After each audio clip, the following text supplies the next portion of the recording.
بے شک نوح ہمارے مومن بندوں میں سے تھے اور انہی کے طریقے پر چلنے والوں میں یقیناً ابراہیم بھی تھے۔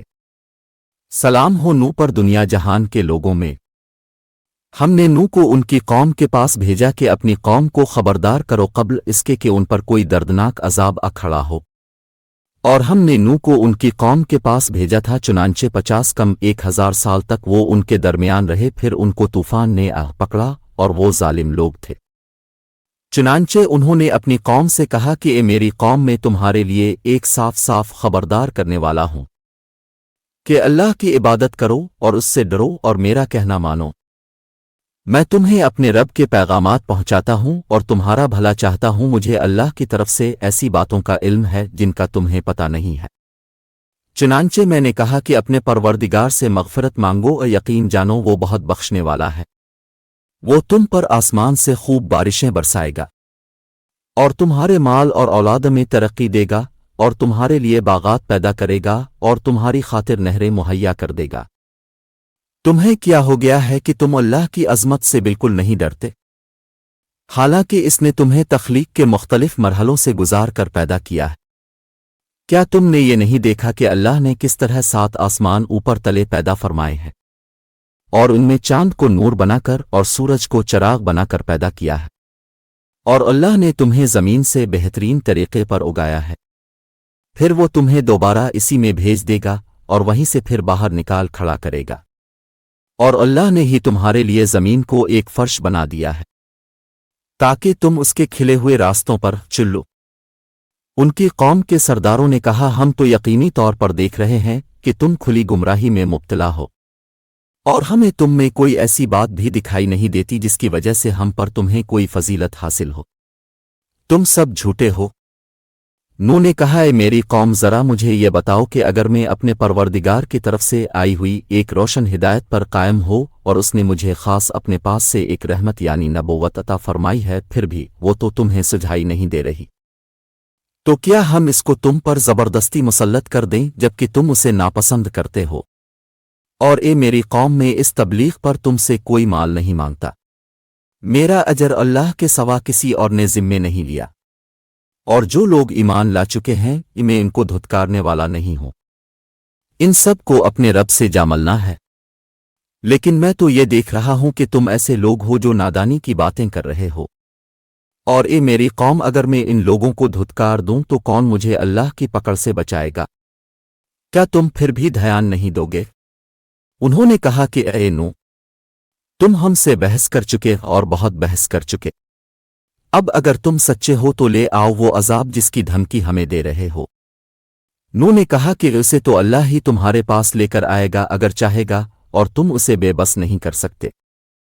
اس پر ان کی قوم کے کافر سرداروں نے ایک دوسرے سے کہا، اس شخص کی اس کے سوا کوئی حقیقت نہیں کہ یہ تم ہی جیسا ایک انسان ہے جو تم پر اپنی برتری جمانا چاہتا ہے، اور اگر اللہ چاہتا تو فرشتے نازل کر دیتا۔ یہ بات تو ہم نے اپنے پچھلے باپ داداؤں میں کبھی نہیں سنی۔ رہا یہ شخص تو یہ اور کچھ نہیں، ایک ایسا آدمی ہے جسے جنون لاحق ہو گیا ہے، اس لیے کچھ وقت تک اس کا انتظار کر کے دیکھ لو کہ شاید اپنے حواس میں آ جائے۔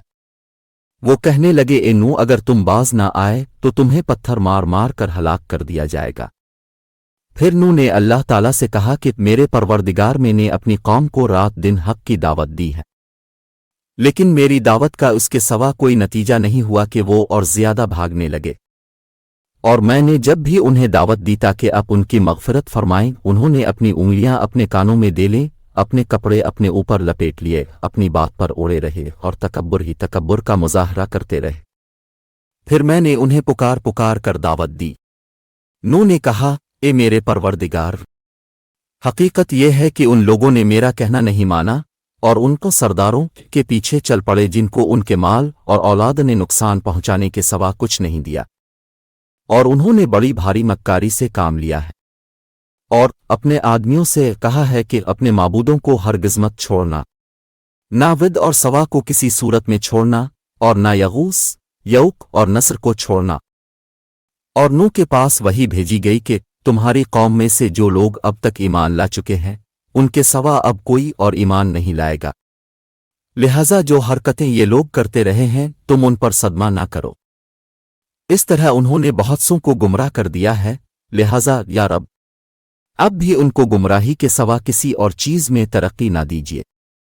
और नूह ने यह भी कहा कि मेरे परवरदिगार, उन काफिरों में से कोई एक बाशिंदा भी जमीन पर बाकी ना रखे।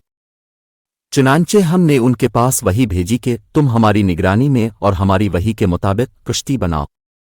फिर जब हमारा हुक्म आ जाए और तन्नूर उबल पड़े तो हर किस्म के जानवरों में से एक जोड़ा लेकर उसे भी इस कश्ती में सवार कर लेना और अपने घर वालों को भी। और हमारी निगरानी में और हमारी वही की मदद से कश्ती बनाओ, और जो लोग जालिम बन चुके हैं उनके बारे में मुझसे कोई बात ना करना, ये अब गर्क होकर रहेंगे।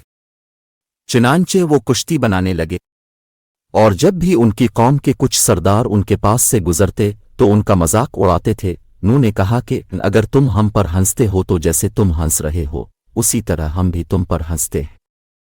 अनकरीब तुम्हें पता चल जाएगा कि किस पर वो अजाब आ रहा है जो उसे रुस्वा करके रख देगा, और किस पर वो कहर नाजिल होने वाला है जो कभी टल नहीं सकेगा।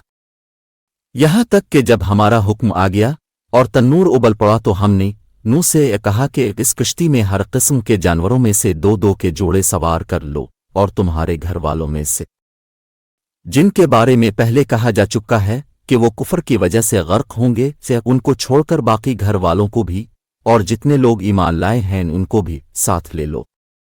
और थोड़े ही से लोग थे जो उनके साथ ईमान लाए थे। और नूह ने इन सब से कहा कि इस कश्ती में सवार हो जा, इसका चलना भी अल्लाह ही के नाम से है और लंगर डालना भी। यकीन रखो कि मेरा परवरदिगार बहुत बख्शने वाला बड़ा मेहरबान है। और नूह को हमने एक तख्तों और मेखों वाली कश्ती पर सवार कर दिया, और कहना, या रब, मुझे ऐसा उतरना नसीब कर जो बरकत वाला हो और तो बेहतरीन उतारने वाला है।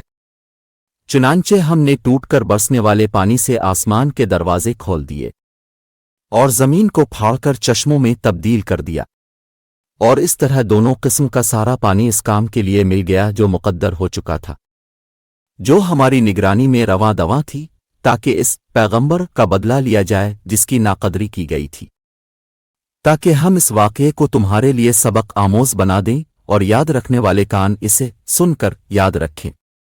और वो कश्ती पहाड़ों जैसी मौजों के दरमियान चली जाती थी। और नूह ने अपने इस बेटे को जो सबसे अलग था आवाज दी कि बेटे, हमारे साथ सवार हो जाओ और काफिरों के साथ ना रहो। वो बोला, मैं अभी किसी पहाड़ की पनाह ले लूंगा जो मुझे पानी से बचा लेगा। नूह ने कहा, आज अल्लाह के हुक्म से कोई किसी को बचाने वाला नहीं है सिवाय इसके जिस पर वो ही रहम फरमा दे। इसके बाद उनके दरमियान मौज हाइल हो गई और डूबने वालों में वो भी शामिल हुआ। और नूह ने अपने परवरदिगार को पुकारा और कहा कि ए मेरे परवरदिगार, मेरा बेटा मेरे घर ही का एक फर्द है और बेशक तेरा वदा सच्चा है और तो सारे हाकिमों से बढ़कर हाकिम है। अल्लाह ने फरमाया, ए नूह, यकीन जानो वो तुम्हारे घर वालों में से नहीं है, वो तो नापाक अमल का पुलंदा है। लिहाजा मुझसे ऐसी चीज ना मांगो जिसकी तुम्हें खबर नहीं। मैं तुम्हें नसीहत करता हूं कि तुम नादानों में शामिल ना हो। नूह ने कहा, मेरे परवरदिगार, मैं आपकी पनाह मांगता हूं इस बात से कि आइंदा अब से वो चीज मांगूं जिसका मुझे इल्म नहीं, और अगर आपने मेरी मग़फ़िरत ना फरमाई और मुझ पर रहम न किया तो मैं भी उन लोगों में शामिल हो जाऊंगा जो बर्बाद हो गए हैं। जिन लोगों ने कुफर इख्तियार किया है, अल्लाह उनके लिए नूह की बीवी और लूत की बीवी को मिसाल के तौर पर पेश करता है। ये दोनों हमारे दो ऐसे बंदों के निकाह में थीं जो बहुत नेक थे। फिर उन्होंने उनके साथ बेवफाई की तो वो दोनों अल्लाह के मुकाबले में उनके कुछ भी काम नहीं आए, और इन बीवियों से कहा गया कि दूसरे जाने वालों के साथ तुम भी जहन्नम में चली जाओ। और हुक्म हुआ कि ए ज़मीन अपना पानी निगल ले, और ए आसमान थम जा। चुनांचे पानी उतर गया और सारा किस्सा चुका दिया गया। कश्ती जोदी पहाड़ पर आ ठहरी और कह दिया गया कि बर्बादी है इस कौम की जो जालिम हो। फरमाया गया कि ये नूह, अब कश्ती से उतर जाओ, हमारी तरफ से वो सलामती और बरकतें लेकर जो तुम्हारे लिए भी हैं और तुम्हारे साथ जितनी कौमें हैं उनके लिए भी। और कुछ कौमें ऐसी हैं जिनको हम दुनिया में लुत्फ उठाने का मौका देंगे, फिर उनको हमारी तरफ से एक दर्दनाक अजाब आ पकड़ेगा। इन लोगों की औलाद जिनको हमने नूह के साथ कश्ती में सवार किया था, और वो बड़े शुक्रगुजार बंदे थे। चुनांचे हमने उन्हें और उनके साथियों को भरी हुई कश्ती में बचा लिया, फिर इसके बाद बाकी लोगों को गर्क कर दिया। और नूह ने हमें पुकारा था, तो देख लो कि हम पुकार का कितना अच्छा जवाब देने वाले हैं। फिर हमने नूह को और कश्ती वालों को बचा लिया, और हमने इसको दुनिया जहान वालों के लिए एक इबरत बना दिया।